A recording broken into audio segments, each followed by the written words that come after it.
Hello बेटा, हम लोग आज पढ़ने जा रहे हैं केमिकल काइनेटिक्स का थर्ड टॉपिक या थर्ड लेक्चर या फर्स्ट लेक्चर ही कह सकते हो, क्योंकि सारे लेक्चर 10-20 मिनट के हैं। ये भी बहुत 5-7 मिनट का लेक्चर है। आप इसको देखिए और समझिए। बहुत ज़्यादा क्वेश्चन पूछता है आपका। कॉम्पिटिटिव एग्जाम की बात करें या बोर्ड एग्जाम की बात करें, बहुत छोटा सा टॉपिक लेके मैं आपके सामने आया हूँ, जिस टॉपिक का नाम है factor affecting rate of chemical reaction. तो टॉपिक मैं यहाँ लिख देता हूँ। टॉपिक का नाम है factor affecting rate of reaction. एक एक फैक्टर को हम इंडिविजुअली डिस्कस करेंगे कि वो फैक्टर जो भी हैं उसको चेंज करने से रिएक्शन के रेट में क्या चेंज आने वाला है।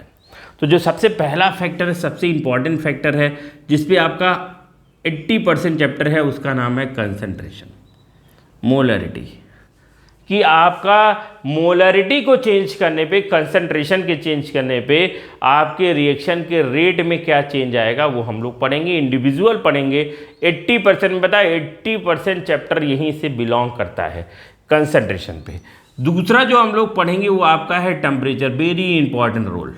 टेम्परेचर भी बहुत ज़्यादा इंपॉर्टेंट रोल प्ले करता है कि कम टेम्परेचर पे रिएक्शन कितने जल्दी होगा, ज़्यादा टेम्परेचर पे क्या होगा, कब टेम्परेचर कम करना है, कब ज़्यादा करना है, रिएक्शन को रेट को घटाने बढ़ाने में टेम्परेचर का क्या रोल है। टेम्परेचर बहुत इंपॉर्टेंट रोल प्ले करता है। तो दूसरा फैक्टर टेम्परेचर।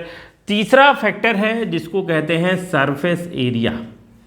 सरफेस एरिया किसका? Surface area of container.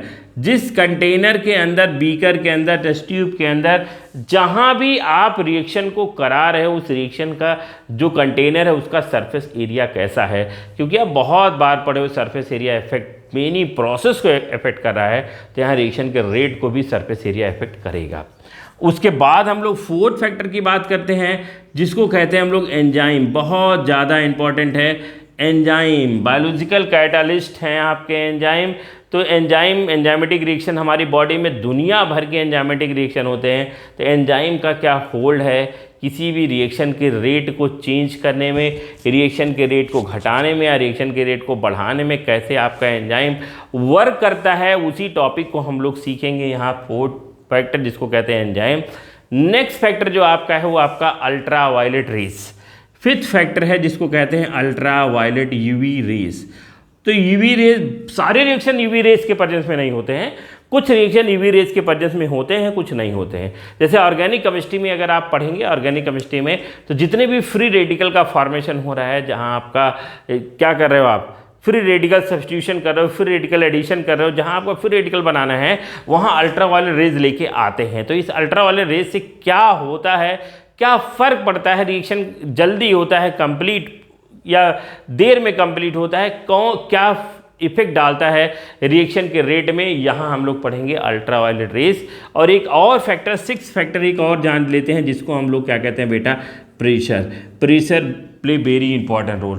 भैया प्रेशर तो बहुत ज़्यादा जरूरी है। प्रेशर को कम या ज़्यादा करके रिएक्शन के रेट को, जैसे आपने सॉल्बिलिटी पढ़ी कि किसी भी गैस को लिक्विड में डिजॉल्व, वहाँ रिएक्शन नहीं हो रहा है, किसी भी गैस को लिक्विड में डिजॉल्व करने के लिए प्रेशर का हाई होना बहुत बहुत ज़रूरी है भैया। उसी तरह से कौन सा रिएक्शन एटमॉस्फेरिक प्रेशर में होगा, कौन से रिएक्शन को कराने के लिए प्रेशर को बढ़ाना पड़ेगा, किस रिएक्शन को कराने के लिए प्रेशर को बहुत बहुत बहुत बहुत कम करना पड़ेगा, ये सारे हम लोग देखेंगे आगे चैप्टर में, हम लोग डिस्कस करेंगे। बट एक बात और बताऊं भाई, डिस्कस करेंगे तो कह तो दिया भाई डिस्कस करेंगे, अब बाद में नहीं डिस्कस किया तो कहोगे सर आप झूठे हो, आप झूठ बोल रहे हो। तो हम झूठ नहीं बोल रहे भाई, हमको पढ़ना ही उतना है जितना हमारे सिलेबस में, ताकि हम पढ़ के इतना आगे बढ़े। हमको इसको पढ़ के कोई बहुत बड़ा PhD नहीं करना है केमिकल काइनेटिक्स में। अगर हम बोर्ड की बात करें तो हमको बहुत बहुत अच्छा नंबर लाना है, पूरा 100 नंबर लाना है। कॉम्पिटिटिव एग्ज़ाम की बात करें तो जस्ट हमको केवल एग्ज़ाम क्वालिफाई करके या टॉप करके मेडिकल कॉलेज में जाना है, इंजीनियरिंग कॉलेज में जाना है, वहाँ कुछ और पढ़ाई पढ़नी है, वहाँ और हमको डिटेल में जाना है ज़िंदगी जीने के बारे में। तो ये केवल ये आपका क्लास 12 एक इंटरमीडिएट है। जैसे ऑर्गेनिक केमिस्ट्री में इंटरमीडिएट स्टेबल तो प्रोडक्ट स्टेबल, वही कहानी है आपकी। तो हमको पढ़ना सब नहीं, हमको पढ़ना है कंसंट्रेशन सबसे ज़्यादा 80% चैप्टर का, हमको पढ़ना है टेम्परेचर, हमको पढ़ना है एंजाइम, और हमको इस 6 फैक्टर में ओनली 3 फैक्टर को पढ़ना है और आपका चैप्टर पूरी तरह से क्या हो जाएगा, फिनिश हो जाएगा। तो मैंने 5 मिनट में आपको बताया factor affecting rate of chemical reaction. फिर हम लोग नेक्स्ट लेक्चर में मिलते हैं जहां हम लोग 1 बाय 1 इन तीनों टॉपिक को डिस्कस करेंगे और चैप्टर को फिनिश करेंगे। तब तक के लिए आप पढ़ते रहिए, सुरक्षित रहिए। Thank you very much.